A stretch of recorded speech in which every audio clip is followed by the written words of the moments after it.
So yan ang sinusunod nila. It's not without precedent ang pag-file nila ng anti-terrorism law. Yung mga sinabi ko ngayon, yun yung gusto nilang gawin. Kaya pinipilit nila na merong violation sa batas. Mag-cancel ng passport, mag-red notice, mag-amlak, mag-issue ng kaliwat kanang search warrant. So, ibig sabihin, babalik pa rin tayo dun that this is clearly oppression and harassment for remarks that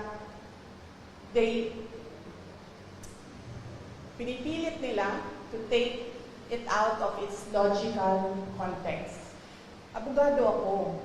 Alam ko kung anong illegal at illegal. Alam ko kung anong actionable at hindi actionable.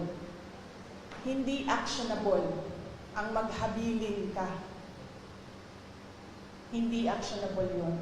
Walang active threat kung hindi ako mamatay. Walang mali doon. Walang illegal doon. Sinabi nila kahapon kung sino bang nandoon sa inyo sa interview, press briefing namin. Sabi nila, pinalaki at pinalakas yung security ng First Family, ng President, dahil may threat. So ako, napaisip ako, nilalakasan niyo yung security niya? Ibig sabihin na yun, papatayin na ako? Why for? Will you double the security? Diba? Itong mga dictators and oppressors, unfortunately, hindi sila magaling mag-isip. Basta lang sila tira, pero hindi nila iniisip na lahat ng sinasabi nila doesn't make sense, especially kapag nagsisinungaling ka, mahuhuli at mahuhuli ka sa pagsisinungaling mo. Kaya nung nakita ko yung NBI sa Pila, nagpatanong kagad ako sa Negros. It's not the first time na ginawa nila yun sa isang Pilipino. Sabi ko, anong nangyari sa Negros? Sinabi sa akin kung anong nangyari sa Negros. And sabi ko sa mga lawyers ko, yan ang gusto nilang gawin. I'm sorry, yung sa PNP po, kasi direct so ikaw yung group natin, yung security kayo na yung pag-relieve ng AUP para to face investigation. Yes, oo. Initially, we are filing charges against them as well. For disobedience, for kidnapping, for robbery. My next question po, speak as your ABS-CBN. Yes, ma'am. Good afternoon. Ma'am, do you have any information as to the health status of your attorney office?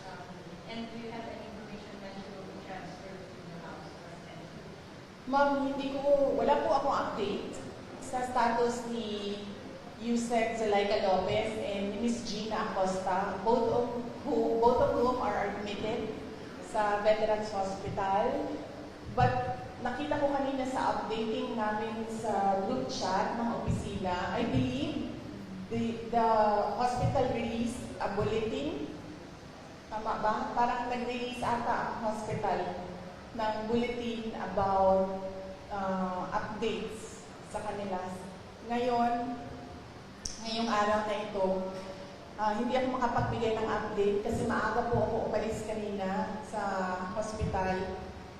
Mga 4 a.m. ako umalis and tulog pa lahat ng tao. But last night, pagdating ko sa hospital, ang sinabi lang naman sa akin na nag-endorse, yung nagbabantay tapos in-endorse sa akin, na hindi pa rin kumakain si Yusek Lopez and si Ms. Gina Acosta ang na-endorse sa akin kahapon is masakit yung dito niya.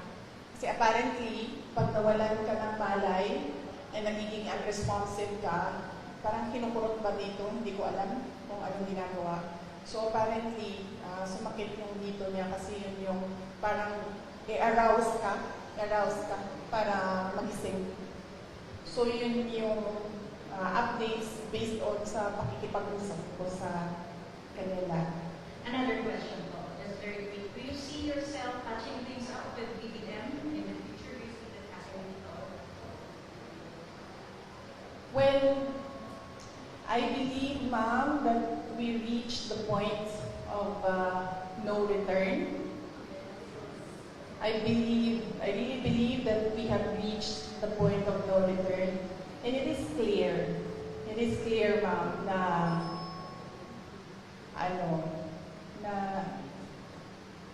parang they are really going after me. At gusto talaga nila akong tanggalin sa posisyon. And totoo talaga yung mga sinasabi ko na threats sa akin. Bago pa man nangyari yung kaguluhan sa House of Representatives noong nakaraang Friday, documented lahat ng threats sa akin, sa Office of the Vice President personnel, and even sa aking family. So, gusto kasi mag-Vice President ni Martin Romualdez. At hindi niya alam, ayaw ng mga congressman at ng mga senador na mag-Vice President si Martin Romualdez. At hindi niya alam na ayaw ng taong bayan mag-President si Martin Romualdez. Unfortunately, hindi maintindihan yon ni Martin Romualdez. Yun yung problema. Okay, next, from Heroes of Montesa, RNN is Ian. Good afternoon, ma'am. Any reaction lang po ma'am sana sa mga pambabatikos or mga pahayag ni House Majority Leader at Zamboanga City District 2 Representative Manis Dalito ang laban sa inyo tungkol ganito sa mga nangyayari? Well, hindi ko siya kilala, ma'am. So, huwag na tayo mag-comment sa sino ba yung pangalan ng ma'am? Manis Dalito po, Congressman Manis Dalito. I don't know him. I'm sorry. It's difficult for me to give a comment about something na hindi ko alam kung ano sinabi niya, sir. At hindi ko po siya kilala. Next, Sir Marco Polo, Brigada News po. Good afternoon, Ma'am Sarah. Maliban po doon sa lumalabas na plano ng higher house or House of Representative para impeach ka, ma'am, ano po masasabi niyo? Well, they can always try na mag-impeachment. They can always, gumastos at magwaldas ng pera ng gobyerno para i-impeach ang Vice President. Kung yan ba naman ang gusto nila, magwaldas ng pera at pagtakpan ang kakulangan at pagsisinungaling ng administrasyon. Para lang hindi mapansin ng mga tao na maraming mga pangako ang napako ay babanatan nila ako. And then they can try. And then let's see. Diba? If I get impeached, then that is my end. Tapos. Okay, thank you for the answer, ma'am. And for my last part, sa local front ng Zamboanga City at Zamboanga Peninsula, maliban po sa mga tulong na binigay niyo po yung tulad ng ayuda sa medical and other, ano po yung mga future na nakalaan po para sa Zamboanga Peninsula na po dito sa Zamboanga City? Opo. Yes, sir. Thank you for the question. Nag-aantay kami ng final budget ng Office of the Vice President sa ilalim ng General Appropriations Act. Pero we are really not hopeful anymore kasi nakikita nyo naman kung gaano ka-intense yung gusto nilang pilayan ang Office of the Vice President. So, we're not hopeful.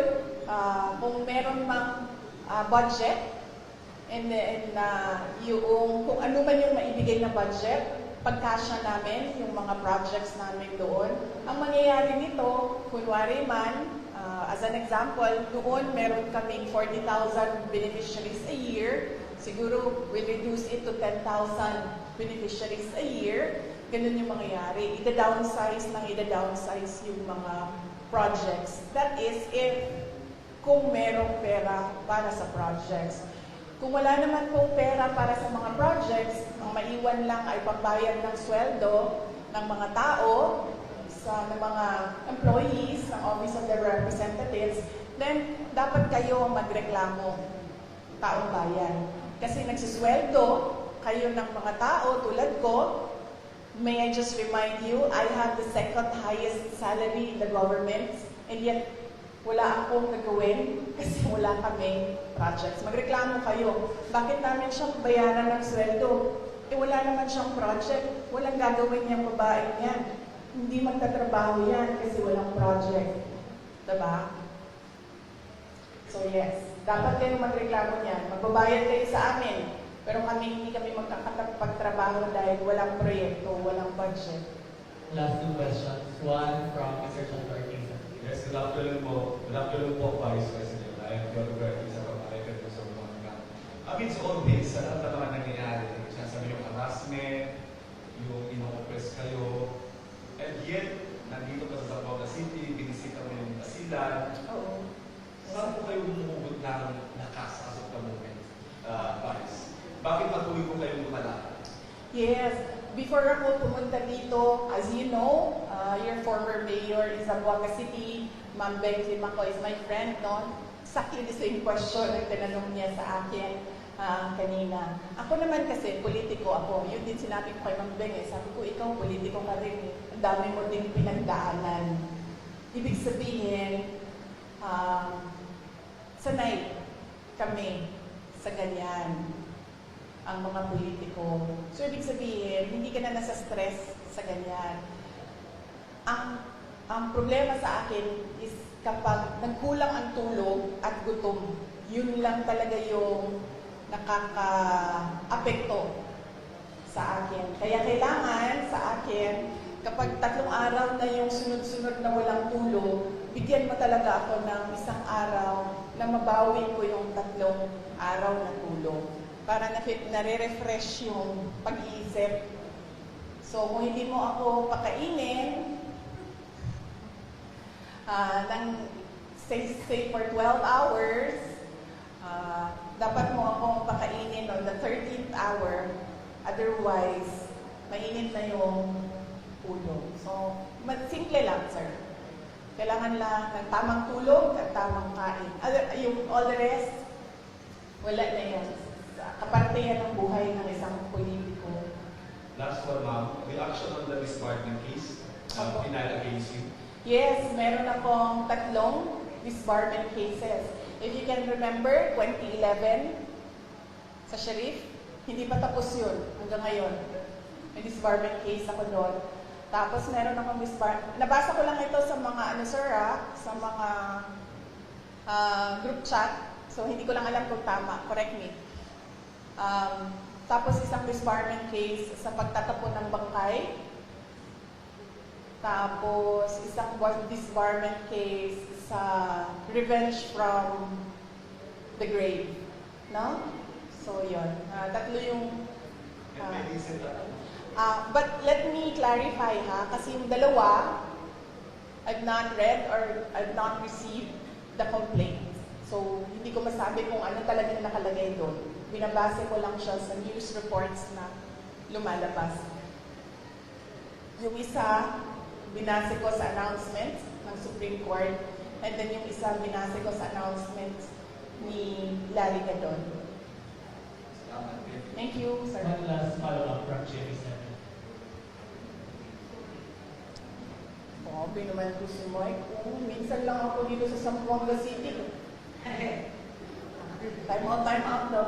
Yes, ma'am. Para sa question of Ms. Marcos, so what's your take on that, ma'am, na halos pinagsabay-sabay ang 3, tapos meron parang pending ang pampalupa po ng disbarment case against yung territory? Oo. Well, kasama din yun, ma'am. Kasama din yung lahat na. Sa Bisaya pa, tira bahala. Tira bahala. Kung unsay mo dikit, maoy ko anon, may mo daog, ano ba? So, babanatan natin siya, tingnan natin dito kung saan yung tatama. Anak na siya. Yesterday you mentioned na isang threat sa inyo is yung pag-absorb ng PSG, ng PSC sa inyong PSPG. But now that they are totally, taking over and replacing all yung security sa PSPG and PNP, how do you feel about it? I'd like to hold comment dyan, ma'am. Kasi napapansin ko, base lang din naman sa balita, nagbabago-bago yung sinasabi nila. Hindi ko lang alam kung nasusundan ninyo. Nagbabago-bago yung sinasabi. Sabi, wala na daw AFP, pulis na lang. Ngayon, meron na naman daw AFP, pero papalitan nila at mga pulis na sabay. So, hindi sila nagpaplano ng maayos. Kaya nagbabago-bago yung sinasabi nila. Advice ko dito sa mga tao na ito, mupo muna kayo, magplano muna kayo bago kayo bumanat para hindi kayo nahuhuli na nagsisinungaling. Sa tulala, Sara Ulami po, FUBC. Pag gumaganyan ba ako, aapektuhan yung sound? Okay. Good afternoon, VP. Since natanong po yung isang tanong ko, ito na lang po. Sabi po ng PNP, wala silang information sa pagbabanta sa inyong buhay. I-report nyo lang po ba ito officially, ngunit nasabi nyo hindi ito pinansin ng mga kinauukulan? Ma'am, nakakahiya sa buong mundo na ang Philippine National Police natin, who by the way has intelligence funds, hindi alam ang mga pangyayari sa ating bansa. Nakakahiya na meron tayong police na hindi nila alam ang threats sa Vice President. Nakakahiya yan, ma'am. Huwag sila magsasalita ng ganyan kasi nagpapakita yan ng incompetence ng Philippine National Police. Dapat dyan, kung ako po ay Presidente, Sekretary ng DILG, Chief ng PNP, ang sagot dyan ay, let us sit down and investigate the alleged threats so that we will know if these are true or not. Yan ang tanong. Ayan ang sagot dapat ng tamang tao. Pag yung tao na tama mag-isip, yan ang sinasagot dapat. Hindi yung sinasabing wala kaming alam ng mga threats. Nakakahiya na ang pulis, ganyan. So, ibig sabihin, ang dami nilang walang alam ng mga pangyayari. So, kaya pala, nagkanya-kanya na ang mga kriminal dahil walang alam ang kapulisan. Nakakahiya para sa Pilipinas na naririnig na ang pulis natin ganyan magsalita. Ms. RG po, ladies of mga times. Last question po. Yes, VP, magandang hapon po. RG from the Lisa Times. I would just want to ask po, with what is happening, may satellite office po kayo ng mga nagsira din po. So dito, ang satellite office na hindi nagsiservisyo sa Zamboanga lang pati sa Basilan sa Tawi-Tawi. How will you, anong assurance po na tuloy-tuloy yung servisyo with what is happening? Yes, ma'am. Bago po ako sumagot, ma'am, may I just say, I love your color green ngayong hapon na ito. Halatang halata naman, ma'am. Oo. Wag, ma'am, kasi suspended ka na kaagad bukas, ma'am. Huwag ka po mag-green. Suspended ka na bukas, ma'am. Sandali. Okay. Yes. Nagpapasalamat ako dahil nakapunta ako ng Zamboanga City ngayong araw na ito. At in person yung meeting namin ng satellite office lead sa Western Mindanao. Kasi papunta kaming, there's about 40 minutes papunta doon sa Isabela City. So, 40 minutes papunta, nag-meeting kami. 40 minutes pabalik, nag-meeting kami. So, masaya ako dahil nagawa namin yung in person. Ang hirap din kasi talaga mag-meeting pag Zoom eh. At napag-usapan namin ni Mr. Mike Saavedra na malaki kasi renta na, malaki din kasi itong building na ito, malaki din ang renta dito ma'am. Ang gagawin namin, lilipat kami sa mas maliit na lugar, mas mababa yung renta. So, napababaan na rin yun namin yung budget na kailangan gamitin. Tapos tutuloy-tuloy lang si Mike ng mga downsized na mga project. So, yun ang plans namin for Western Mindanao Satellite Office. Papaliitin namin, ma'am. Tsaka maghahanap kami ng mas mababang renta. One very last question from related by the OPP Media po. Baka may sagot po kayo sa sagot ni DA Secretary Q. Laurel tungkol sa 20 pesos bigas na remarks niyo po kay BBM versus BBM. Ano ba sinabi niya? Pwede, saan ang sinabi ni... This is related by the OPP Media po. Yung baka may sagot daw po kayo regarding sa sagot ni DA Sec. Q. Laurel tungkol sa 20 pesos bigas remarks niyo po versus BBM. O, ano sinabi niya? Hindi ko alam. Sorry Hindi ko alam kasi. Ano sinabi ni... Wala. Ang sabi po niya ay matalino naman siya, di ba? Iba yung panahon noon natin. Pag-aralan niya muna bago magsalita. Oh, okay. Yes. Tama naman siya doon. Matalino talaga ako.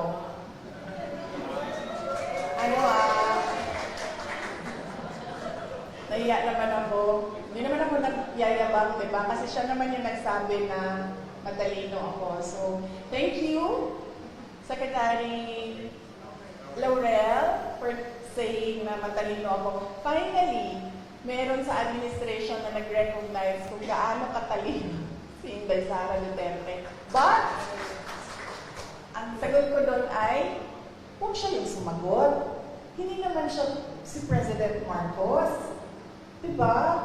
Hindi ko naman sinabihan si Secretary Laurel na, uy, nasaan na yung pangako mo na 20 pesos per kilo na rice? So, bakit siya yung sumasagot?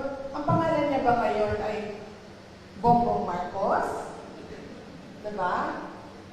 Tsaka bakit nagtatago yung presidente sa likod ni Secretary Laurel? Si Secretary Laurel ba yung nagsabi? Hindi naman, di ba? Diba? Naalala niyo ba yon? Nakita niyo ba yung video na yon? Nangangampanya pa, di ba? Oh. Di ba siya yung nagsabi? May evidence ba tayo na si Bongbong Marcos nagsabi nun? Well, si President Marcos ang nagsabi nun? No, may evidence tayo. So, hindi dapat si Secretary Laurel ang sumasagot. Hindi. And thank you for recognizing my intelligence. Alright. Yes. Uy, hindi okay lang kasi minsan lang naman kami magsama. I mean, Mike, parang ngayon lang tayo nagsama, di ba? Ngayong taon na ito, ngayon lang. Yes, ma'am. Gusto niyo nung bigay ng comment ko sa ako ni Noy kasi na-mention po siya. Ako? Ako ni Ninoy? Noy. Oo. Sabi niya, nananawagan siya na tigilan na raw ang kanilang pamilya, please. Ang point daw niya sa mga Duterte at sa mga Marcos ay parehas daw, dalawang pulo ng parehas na limaw. And so on and so forth. Yes, huwag na tayong mag-comment sa mga apo. Oo. Kasi natural sa mga anak at apo ang affinity sa mga magulang at sa grandparents. So, huwag na natin sagutin yan. Question, Joseph Sosogrado po.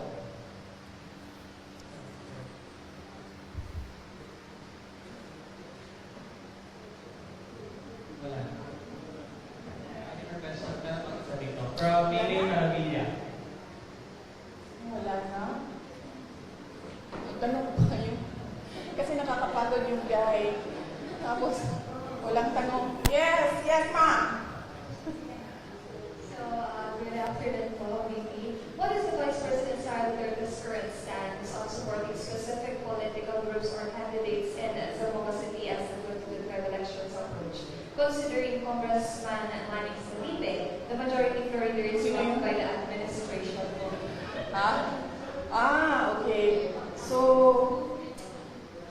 at the moment, no, there was an initial meeting with candidates, senator candidates of the PDP party.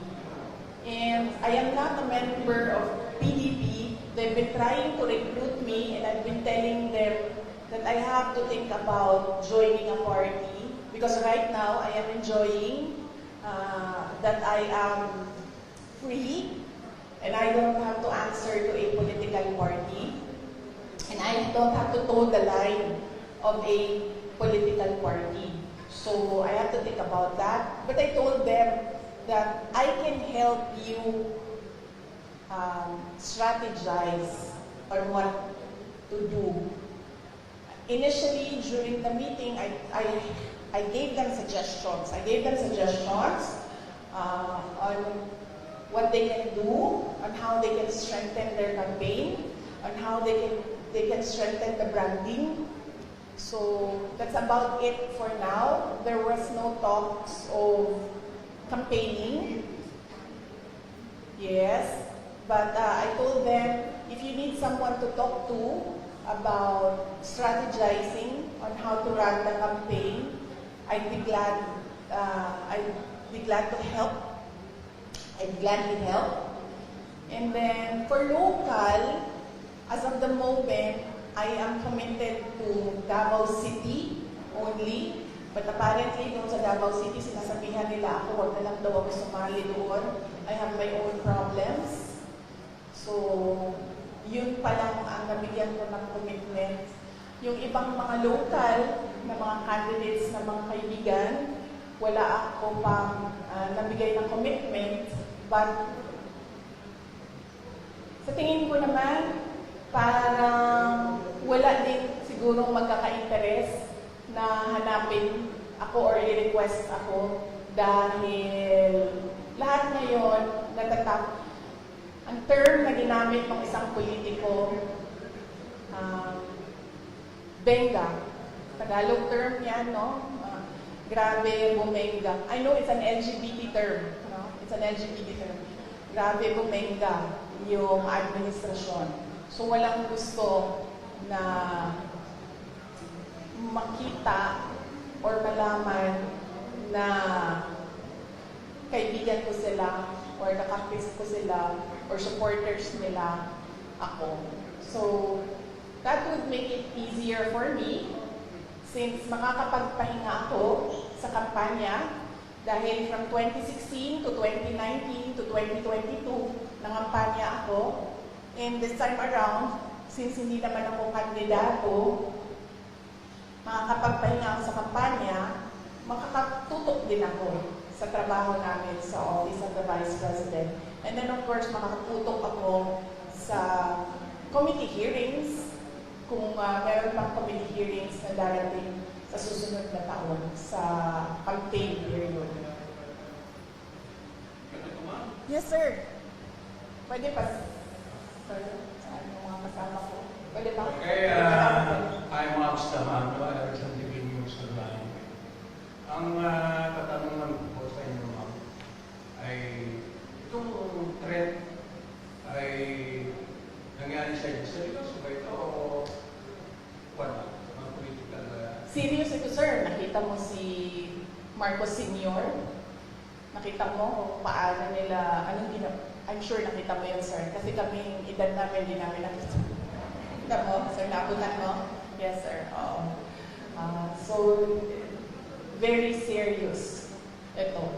This is not a, parang laro-laro lang para sa kanila. Seryoso sila sa gusto nilang gawin. At alam natin ang capacity ng isang Marcos. Okay, madam, tinulungan ko ang tatay ang tatay mo nung panahon niya tumakbo, and then ikaw naman, anak naman. Tinulungan niya ako. Tinulungan ko siya noong 2016. Tapos tutulungan ba niya ako sa 2028? Hindi ko alam. Dahil noong 2022, wala. Noong 2022, wala siyang active health na ginawa. Sinabi lang niya na kaya niya yan. Na iyon din ang sinasabi niya hanggang ngayon, kaya niya yan. So heartwarming, no? Pag ang magulang mo, ganyan lang yung sinasabi, kaya mo yan. Wala man lang, parang, uy, kawawa ka naman. Uy, parang, anong natutulong ko? Uy, kailangan mo ba ng doktor, abogado?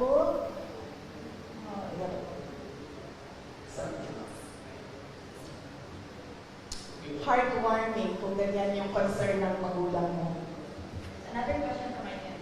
Yes, ma'am. What's your reaction to the MNLF's offer to provide security for you in case your current security will be pulled out? Yes, nagpapasalamat ako, ma'am, sa Moro National Liberation Front, MNLF, sa kanilang offer na tulungan ako sa security. But right now, meron na akong mga kaibigan na gumagawa ng paraan kung paano gawin ang aking security in case na magkakaproblema talaga kami with the armed forces of the Philippines, particularly the unit ng Presidential Security Command. Saying between no matter what, hindi tatanggapin ang PSPG ng PSP. That will take over for PSPG. Yes, ma'am. Ang Presidential Security Group o PSG na ngayon ay pangalan niya PSC, Presidential Security Command. Ang batas na gumawa noon, may mandato siya. Ang mandate niya is the protection of the President and his family, protection of the Vice President and his family. At meron pang iba. So, ang PSC kasi is a command under the Armed Forces of the Philippines. Walang mga pulis doon. AFP yan sa lahat. Ang mandate ng PSC, President and Vice President. Bakit? Bakit yun ang mandate nila? Kasi our Constitution provides for the line of succession. The Vice President is the first in line. So, ibig sabihin, the state is required, is mandated by the Constitution and by laws to protect the Vice President. Kasi pag nawala ang Presidente, siya yung susunod. Kaya pinoprotektahan din siya. Kasi siya yung reserve. Kasi pag hindi mo pinoprotektahan ang reserve mo, wala ka ng reserve. Ang gagawin yan, pipili sila doon sa mga members ng Congress. O, pabalik na naman tayo kay Martin doon. So, baka nga ganun yung gusto nilang gawin, no? Hindi na sila masusunod sa Constitution. Para na, that is something I have to think about again as well. So, yun. Yan. The PSG, now PSC, is a unit of the Armed Forces of the Philippines. Its mandate, President and family, Vice President and family. Why? Because there is a line of succession. You need to protect your reserve. Wala doon sa usapan ang Philippine National Police. Super last po from OVP Media. Based on the DBM COA Joint Circular, OVP and DepEd violated a rule on confidential funds when you allowed security officers to handle them instead of special dispersing officers. What's your reaction? Sorry ulitin mo yung tanong. Based on DBM COA Joint Circular, OVP and DepEd violated a rule on confidential funds when you allowed security officers to handle them instead of special dispersing officers. What's your reaction? Sino nagsabi? sa based on sa DBM COA joint circular. Kaya nga, sino nagsabi mo na base doon may violation? This is question from Sir JC from OPP Media po. Oo, but someone has to have said kung balikan nyo na lang. Balikan natin last one from Mr. Soliver Ortiz. Good afternoon again, ma'am. Balikan ko lang yung local fund. I can see former Vice Mayor, former Mayor Beck dito. Oo.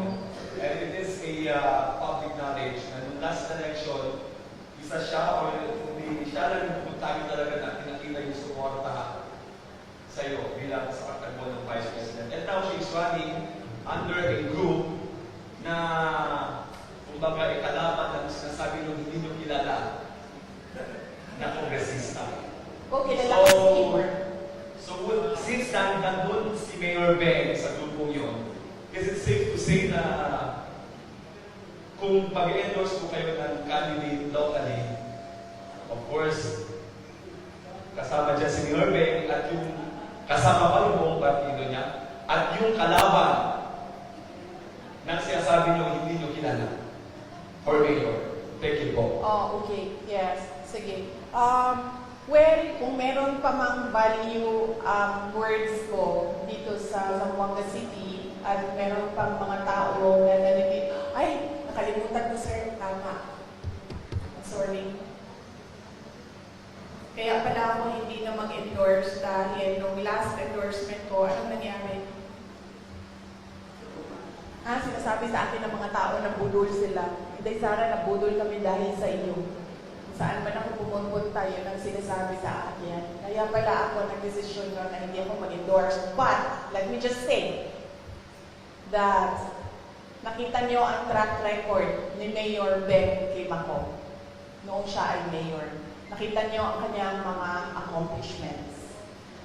Ngayon, mayor siya na, ngayon vice mayor ang kanyang tinatakbo. So easily, kung magagawa niya ang pagiging mayor, easily she can do the work, the duties, and the mandate of a vice mayor. Dahil nakatutok lang yan sa legislation. So, kung kaya niya ang executive, lalong-lalo na nakaya niya ang legislative. Dahil napaka one track ang trabaho ng legislator. Gagawa ka ng batas. So, on that point, the voters should think about that.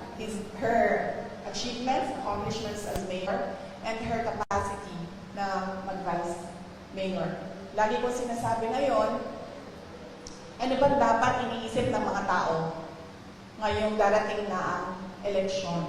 Unang-una, pangako. Huwag na kayong maniwala sa pangako, ha? Pag sinabi ng tao, ito ang pangako ko, i-check nyo muna. Yung mga pangako ba niya noon? Tinupad niya ba? Check nyo. Ano ba yung mga pangako niya noon?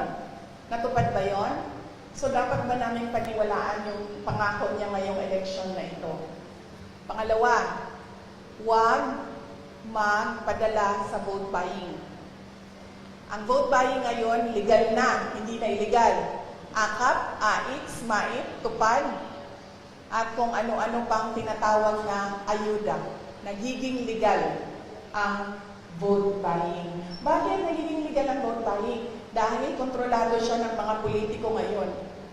At meron silang kota-kota sa pamimigay ng ayuda. So yan yung sinasabi ko. Yan yung proof ko na nagiging legal na ang vote buying na tinatago sa pangalang ayuda.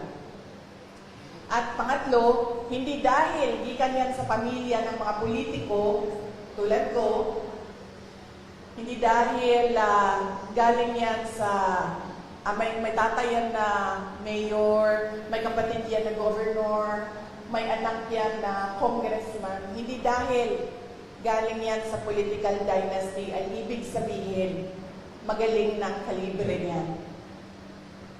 Huwag ninyong iboto ang isang tao dahil lang sa nakaapelido niya ang gusto nyong kandidato. So yan ang paalala ko ngayong darating na eleksyon. check promises, tanggapin ang ayuda kasi pera ng bayan yan, pero huwag magpadala sa vote buying. Pangatlo, huwag bumoto dahil kaapelido o dahil nasa political na pamilya yung kandidato. Bumoto kasi chinek niyo yung mga promises niya at chinek niyo yung kakayahan niya. Tulad ng sinabi ko ngayon, nakita natin ang 9 years ni Mayor Ben, ibig sabihin, alam natin na kakayanin niya ang pagiging vice mayor. Going from Sir Bonds Magsumbol of Raptor pala po. He's asking for a reaction based on DBM COA joint circular. OVP and PEPETO violated a rule on confidential funds that will allow security officers to handle them instead of special dispersing officers. Reaction po. No, I will not comment on the assessment of the person asking the question. Ano pangalan niya? Bonds Magsumbol of Raptor. Oo. I will not answer a question na si Bonds Magsupol ang nagsabi na there is a violation of the JNC. I will only answer kung nagsabi ang COA if there is a violation of the JNC. Hindi COA si Bonds Magrapol, hindi siya COA. So hindi siya dapat ang nagsasabi na merong violation ng JNC. Na sinasabi ko din, hindi ang congressman ang nagsasabi na merong violation ang Office of the Vice President sa confidential funds. COA lang na trabaho yun. Alright, thank you so much everyone for your answer our first. Maraming salamat. Magandang hapon.